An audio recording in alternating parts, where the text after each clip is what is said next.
Chisel, solid block of cast iron.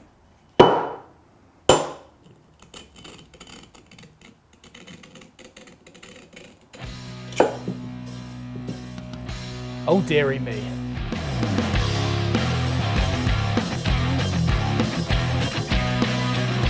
Hello everybody, my name is Matt Estlea and I'm a furniture maker, woodworking tutor and the creator of the free online Woodworking School, for which this video is a part of, where we aim to take your woodworking skills to the next level. In today's video, you're going to learn all the techniques when it comes to grinding, honing and polishing a chisel from a state having just been hit on a piece of cast iron.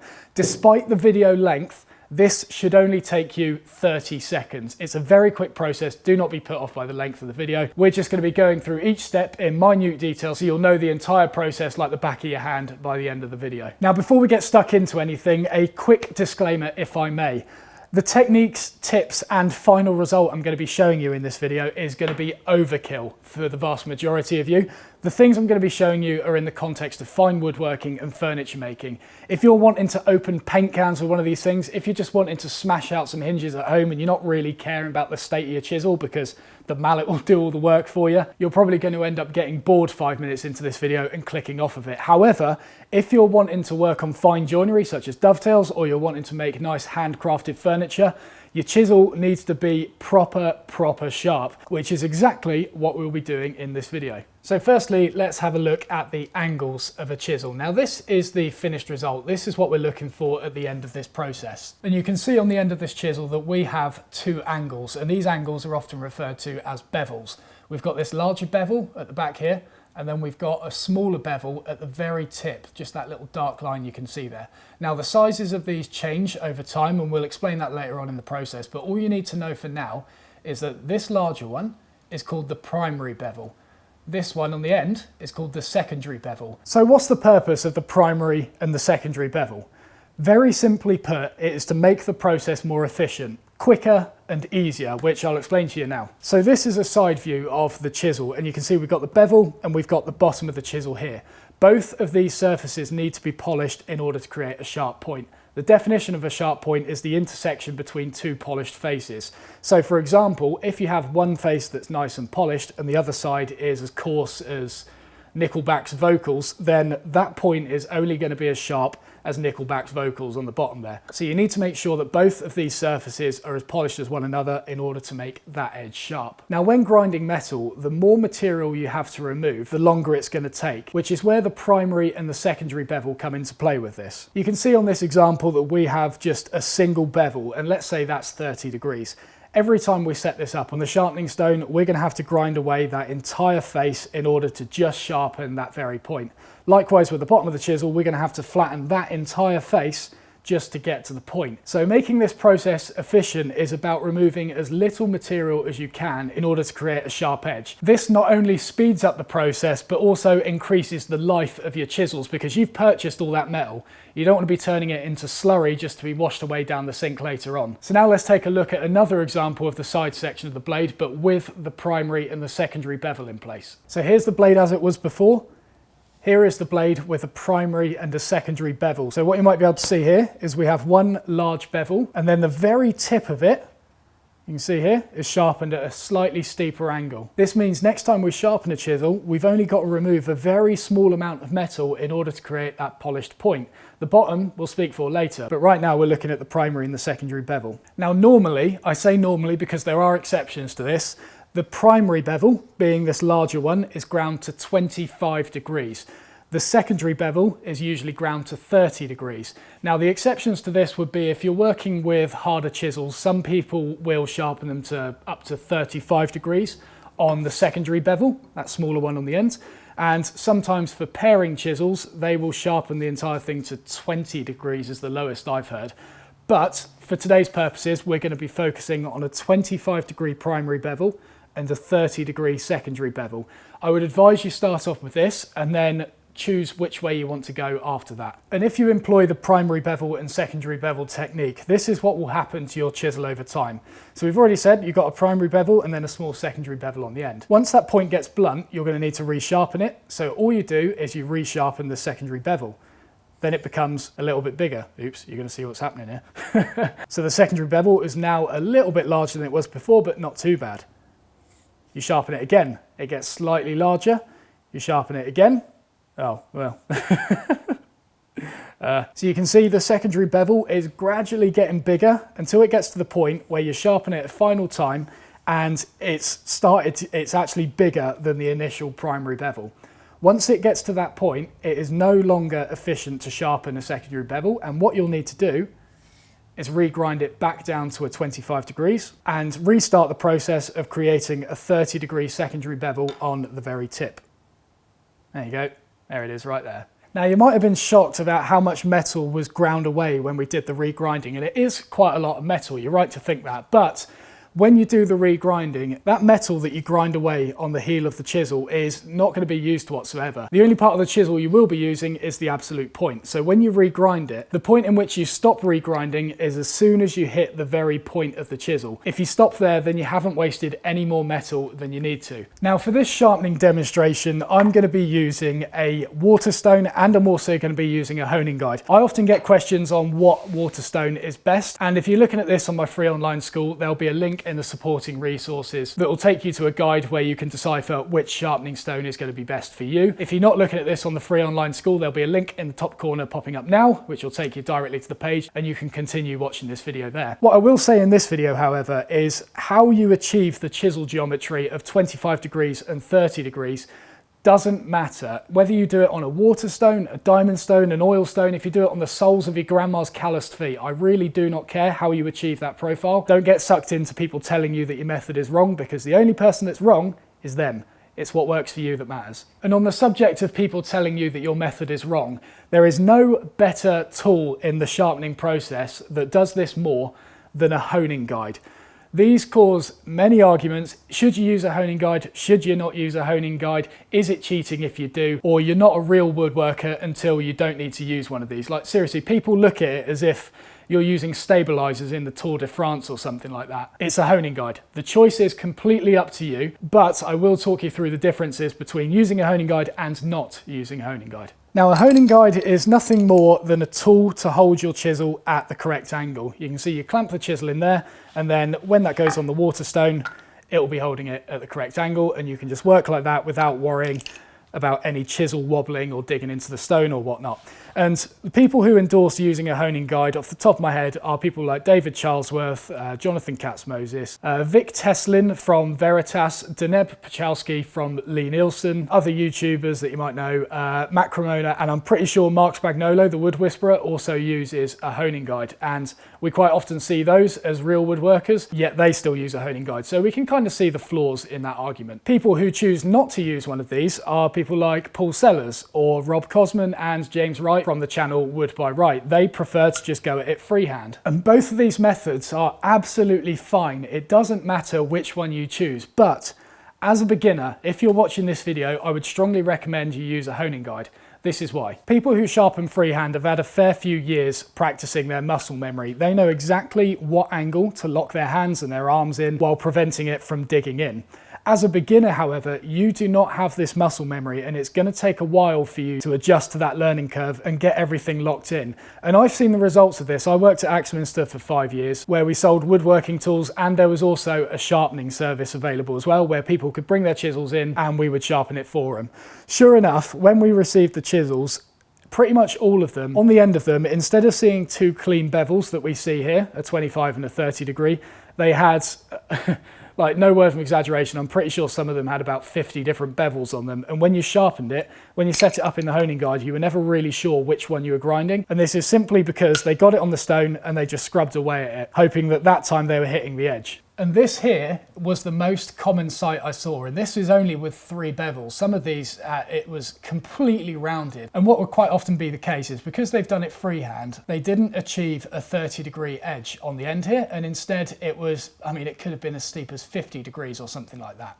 This means that next time they sharpen the chisel at 30 degrees, because this angle here is actually 50 degrees, they would only end up hitting this part here. they wouldn't actually get to the very tip, therefore it would never get sharp. In fact, what you'd have to do is keep sharpening that 30 degrees until it hit the very tip. But then because there were so many bevels, it was quite hard to see like which bevel you're actually hitting when it was on the stone, and also that can be quite a big job depending on the width of the chisel. Now some people would realize this and think, okay, well all I need to do then in order to hit that edge is increase the angle a little bit more. But this is actually how they got to 50 degrees in the first place, because one time they might have accidentally sharpened to 32 degrees when doing it freehand. The next time they might have accidentally sharpened it to 35, and so on and so forth until they got to this 50 degrees. And then when they try and hit the edge, they sharpen it to 52 degrees. And they make the process even worse, because now they try and sharpen the 30 degree there and they've got even more to get back to. This is a problem I saw time and time again, whether it was working at Axminster doing that sharpening service, whether it was teaching evening classes with students, or whether it was teaching day classes in woodworking classes. People who do this freehand as beginners will really struggle to get that consistent angle, and therefore will continuously produce that rounded edge.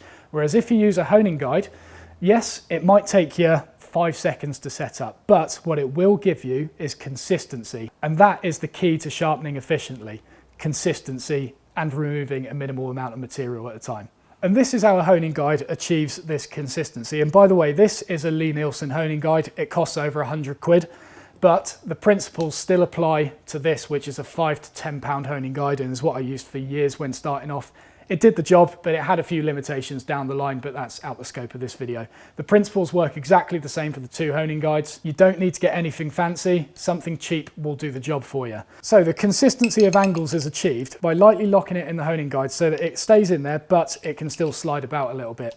And you use it in conjunction with this, which is called a protrusion stop. So you can see on here that I've got a variety of angles ranging from 40, 25, 50 and 30 degrees. And when using a honing guide, we're going to be using the 30 degrees later on in the video. But a honing guide achieves this consistency by being butt up against the edge and then slides up to hit the relevant stop. And then you lock that in place, and that will achieve the 30 degree angle. I've done a video on how to produce one of these, and if you're looking at it on the free online school, there'll be a link in the supporting resources below. If you're looking at it on YouTube, there will also be a link in the description. So you can see how a honing guide is able to produce these consistent angles, whether that's a 25 degree or whether that's a 30 degree, and it will prevent you from getting something like this as a beginner. However, if you would prefer not to use a honing guide and go freehand, be aware that this may happen at the start, but it is perfectly possible to train your muscles in order to achieve that 25 degree and 30 degree bevel. It's just going to take a little bit of time, and it will be a much larger learning curve at the start. But please do not be put off by people saying that using a honing guide is cheating.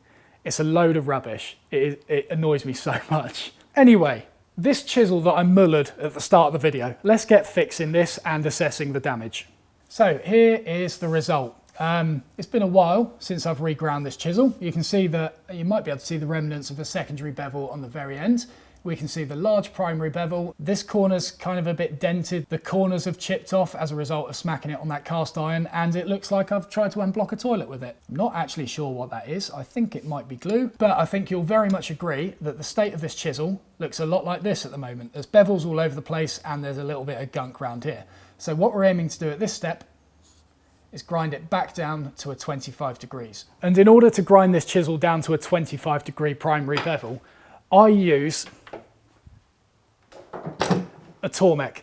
Do not be put off by this machine. This is not the only method of doing it. It's just a quick way for me to demonstrate it. There are so many other methods of regrinding a chisel, don't know where I put it, which I will talk you through. This is not a sales pitch, and I am not saying that you need one of these machines in order to get the job done. Another alternative to the Tormek is something like the Ultimate Edge, which you can see in the background here. That's kind of like a belt linisher kind of thing, which will grind the chisel very quickly. An alternative version of that is the Robert Sorby Pro Edge, which is obviously very similar to that machine. And the final method is to regrind it by hand, and I strongly recommend using a honing guide in order to do this, because you're going to be erasing a lot of metal when regrinding, and anything that aids you in this process will be extremely welcomed, and a honing guide that holds it at the right angle is just the job for this. And this is exactly why I use a Tormek when I'm sharpening my chisels, and why I'm going to be using one in this video. It's because it's quicker and it saves on a lot of elbow grease. However, if you're working on a budget and you do need to do this by hand, a waterstone or an oil stone or whatever is good for this, but I have found the quickest way to do it is to get some float glass or just another perfectly flat surface and stick some wet and dry sandpaper about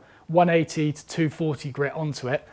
get a honing guide and just scrub away on that. Be careful on the push strokes because you can sometimes tear into the paper, but using a coarse grit of sandpaper on a flat surface like that with a honing guide will get the job done pretty quickly at the expense of your heart rate. Now, the regrinding will be the part of the sharpening process that takes the most amount of time, but remember what I said towards the start of the video where I was showing you how the blade will develop after a few sharpenings?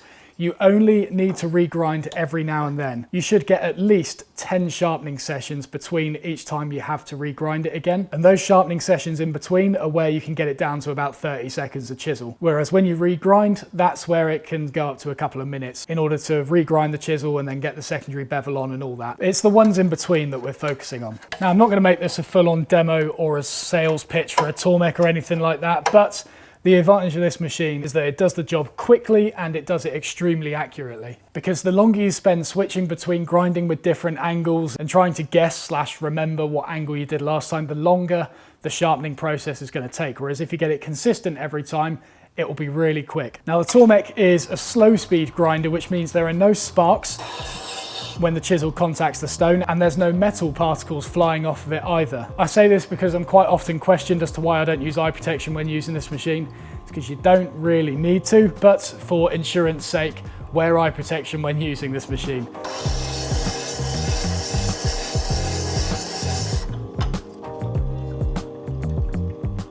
Okay, so we made a good start. Let's just carry on and I'll show you where we're at. So you can see that we've made a very good start on the primary bevel. All of that nice shiny area you can see there is what we've just ground away, and that's taken no longer than 15 seconds in contact with that coarse diamond stone I've got mounted on the tool mech at the moment. But because we've still got a chipped edge on here as a result of smacking into the cast iron, we've got to keep going beyond this secondary bevel that you can see, and we need to grind it down to a completely flat finish on that entire bevel, just as it was when I first purchased it.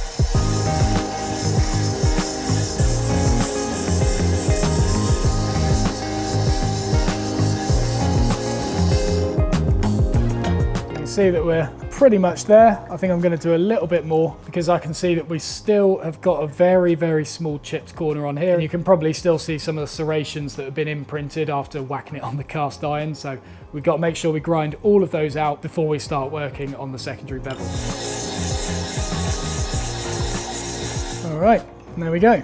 So overall, that process probably took about 3 minutes, I reckon. Not too bad considering that chisel's condition, but I have known it to take a lot longer. Bear in mind that with wider chisels, and once you start moving on to plane blades as well, because of the width, you've got extra material you need to remove, so it's going to take a lot longer. Plane blades are a royal nightmare to regrind, but we're not on that in this video.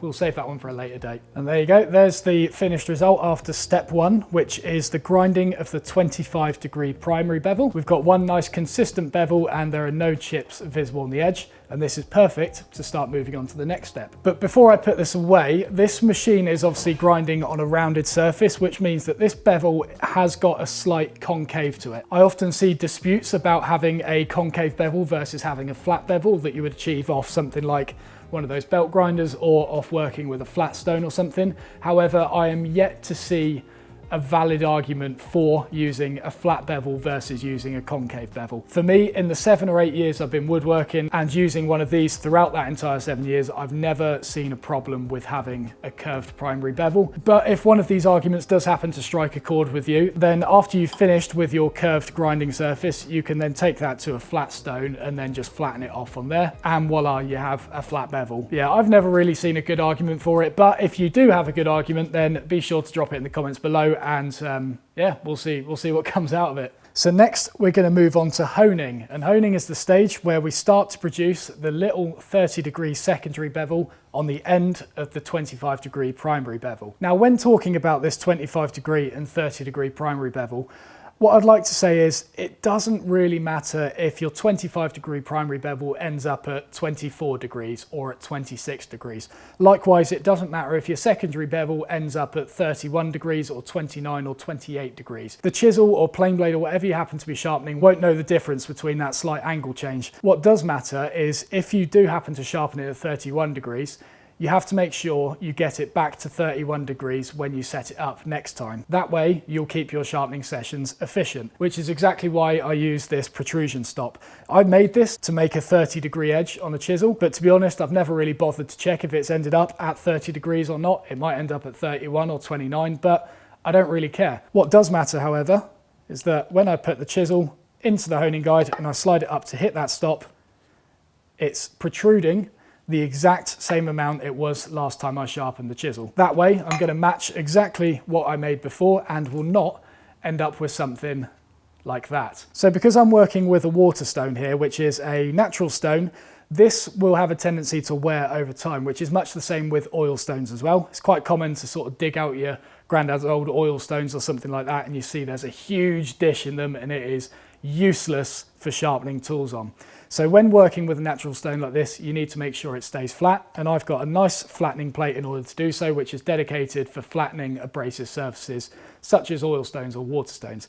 If you don't want to buy one of these though, you can also flatten one of these stones on your wet and dry sandpaper on some float glass, and that's a pretty cheap way of doing it. However, if you're working with a diamond stone or if you're working with Scary Sharp, which by the way, all of these are detailed in the supporting resources below on the free online woodworking school, those will stay perfectly flat over their life, so there's no need to flatten them. But as for this, I've got the diamond plate. I'm going to flatten the finer side of this stone first, and that way some of the fine particles are going to get embedded in the diamonds.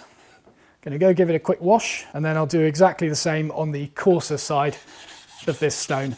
I like to give it a wash in between this because I don't like the idea of the coarser side contaminating the finer side of the stone, although I've never really done any research into this. It's just something that I've heard from woodworkers I respect, and just taking their word for it, to be honest. I'm not entirely sure it makes a huge difference though. So we're going to start with the coarser side of the stone, which is 1000 grit, and we're going to do a few drags back just to get that secondary bevel started. 3 should do the job.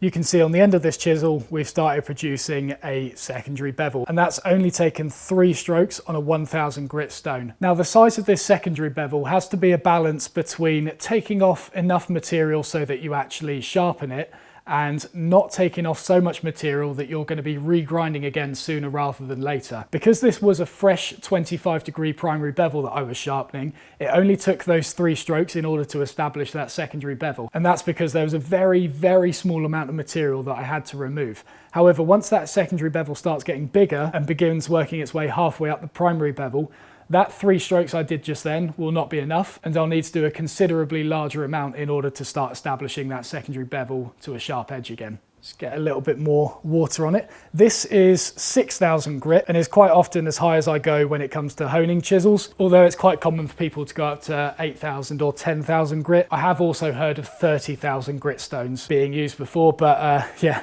we won't bother with that. Now, in the same way I didn't want the particles from the 1000 grit contaminating the finer stone when it came to flattening it off, I also don't want to transfer them when it comes to using the honing guide as well. So I'm just going to give the wheel a little wipe down, make sure there's no particles on there, and also the bevel, and then we'll get to work.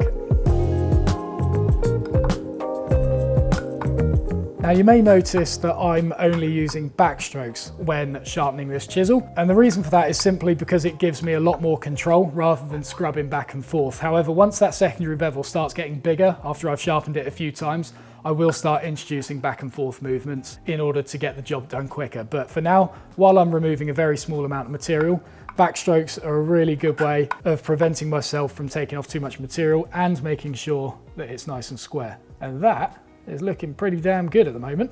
So what I'm looking for here is checking that all of the scratch marks from the 1000 grit stone have been removed by the 6000 grit that I've just finished on. Now that is easier said than done, and it takes some getting used to identifying the scratch marks in the stone that you're using. But I can see from this that all of those scratch marks have been removed, and we are indeed left with a 6000 grit finish on that secondary bevel. In addition to that, it's even across the entire width of the blade, which, because I used a Tormek to grind the primary bevel, indicates that the chisel is square. And I'll kind of touch on that later because it doesn't always work that way. So after establishing our secondary bevel, the next step is to take it out of the honing guide and we'll begin flattening the back. The reason we flatten the back of the chisel is not only to create a perfectly polished intersection between the bottom of the chisel and the secondary bevel, because remember, that is how you produce a sharp edge. A sharp edge is the intersection between two polished faces. But the other reason is because throughout sharpening that primary bevel, what's happened is a little bit of metal has folded over onto this flat side and produced what's called a burr. And you can quite often feel that if you rub your thumb off the edge of the chisel. It's often very, very small and can actually be difficult to feel. Now this is much the same process as before. I'm going to start on the 1000 grit stone. In fact, I'm going to give it a little flatten before I do so, just to make sure that we're working on a good surface. And to prevent that burr from being crushed under the chisel when we drop it onto the stone, what I like to do is start it just off the edge like that, and then drag it on backwards. That means that there's going to be no metal trapped under the chisel and there's going to be nothing like grinding underneath there. After that, we'll just work back and forth. If you've got a lot to flatten, a figure of 8 pattern is the quickest and most efficient way of removing material on a flat surface. It also prevents you from wearing down a sort of canyon in your stone as it wears it down a lot more evenly.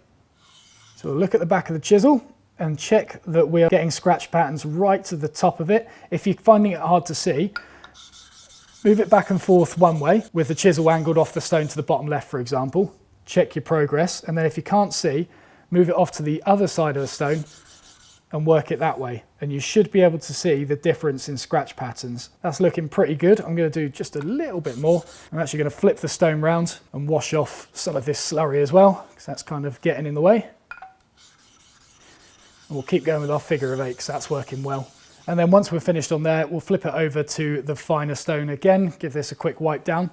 What I'd like to say here is that a chisel, it is absolutely essential that the back of it is perfectly flat and there's no round over on it whatsoever, because this will really interfere with the function of chiseling down straight or chiseling in perpendicular to a surface. If you've got an angle on the back, then it's going to start ramping up when you try and use it, and it's just going to completely write off the chisel.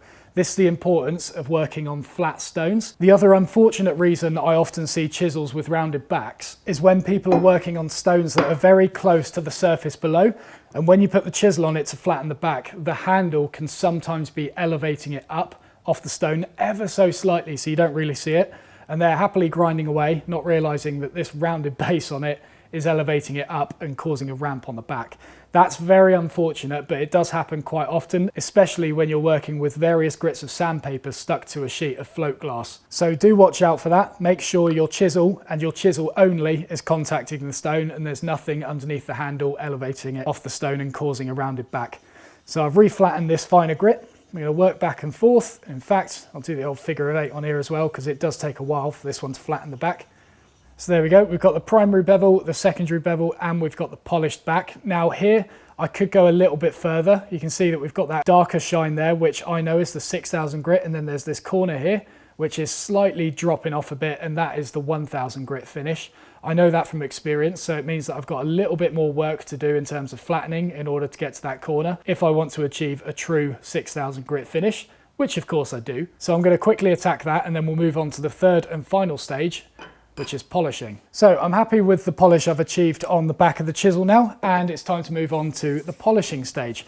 Now for this, I use a leather strop on this rather questionable looking object, and I charged that leather strop with a very, very fine cutting compound, and it's important that that compound is finer than the finest stone that I just used. This leather strop is currently charged with 0.1 micron grit, which actually came with the strop itself. It's from Green Elephant Kitchen. I'll put a link to it below. It's quite expensive for a strop. It's primarily for things like Japanese kitchen knives that need to be razor sharp, but I really like it.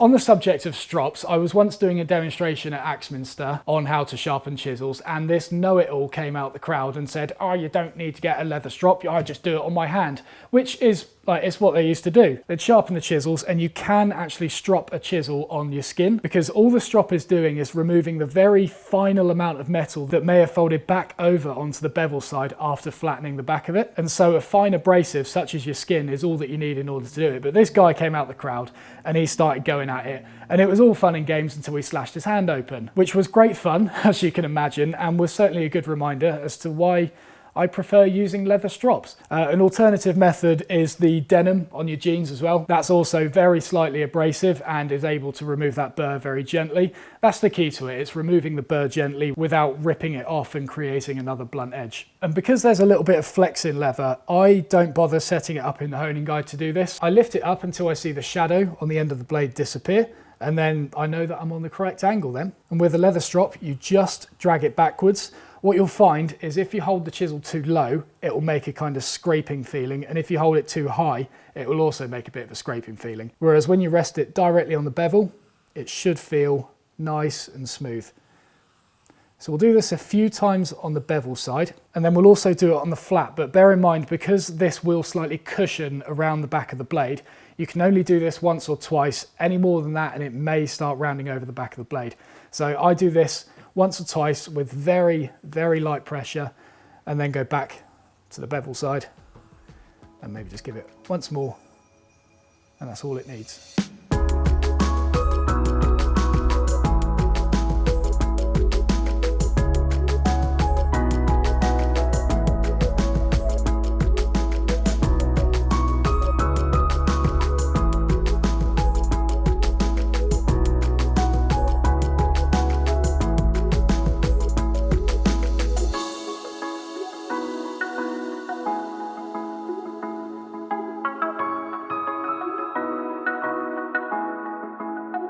Now that's a sharp chisel, and that will be suitable for your fine woodworking, for your fine joinery, furniture making. That's what you're looking for. And before you go, just to demonstrate that this will take less than 30 seconds to reproduce, we'll have a go at it now. So let's assume that this chisel isn't as broken down as it was before. It's just got a little bit of a dull edge on it, and we need to get it back up to scratch. Right, honing guide, chisel goes in there, up to the 30-degree stop. Lock it in place. 1000 grit stone. I'll go forwards and backwards on this because I've got time against me. On the fine stone, forgot to wash the wheel off. There we go. Take it out, flatten off the back. Figure of 8 pattern. And then on the leather strop.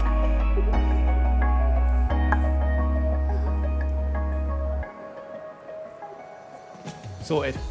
So as you can see, we're still left with just 2 bevels on there, nice and consistent. We know that one of them's thereabouts 25 degrees, one of them is thereabouts 30 degrees, because as I said before, it doesn't matter too much if the chisel doesn't end up at exactly the angle you want. The key to this, or the aim to this, is consistency. The only reason I was able to do that so quickly was because I wasn't having to second guess the angle that I was grinding at.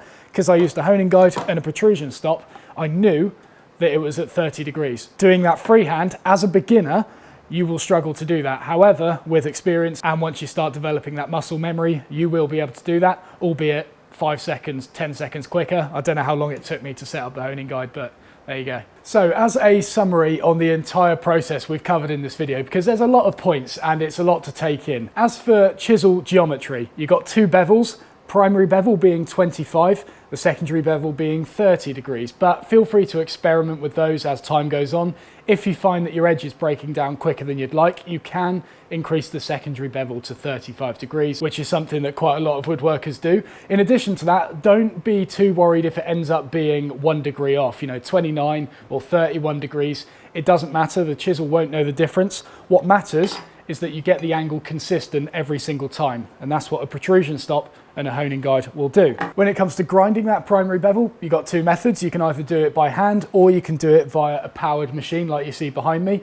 Differences between those is a powered machine costs more money but is quicker. Doing it by hand takes a little bit more elbow grease but is a lot cheaper. And if you're going to do it by hand, I would recommend mounting wet and dry sandpaper to a sheet of float glass. About 180 or 240 grit should be fine. When honing on a sharpening stone, i.e. producing the 30-degree secondary bevel and beginning to make that sharp edge, you have 2 choices. You can either go for the honing guide route or you can go freehand.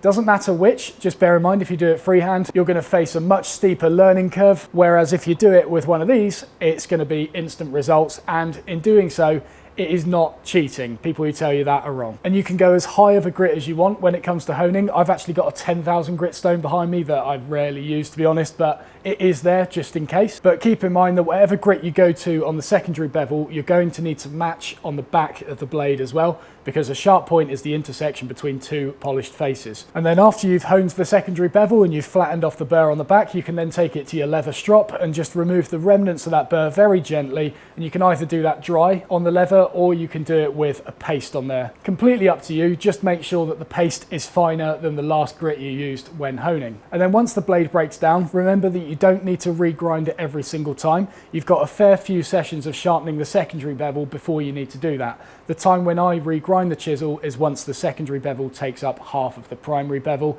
Then it's no longer efficient to sharpen a secondary bevel and you might as well start from scratch. Whew, that is a lot to get through, isn't it? So if you need any more guidance on this, I've got a full written article on my website, which is completely free to view. It's part of my free online woodworking school. Go and have a look at that. There's downloads that you can take to the workshop with you, and there is also some recommendations for sharpening stones, for honing guides, how to make the protrusion stop. Everything is there to get you producing super sharp chisels.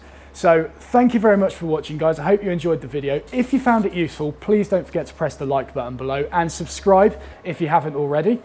We'll see you in the next video.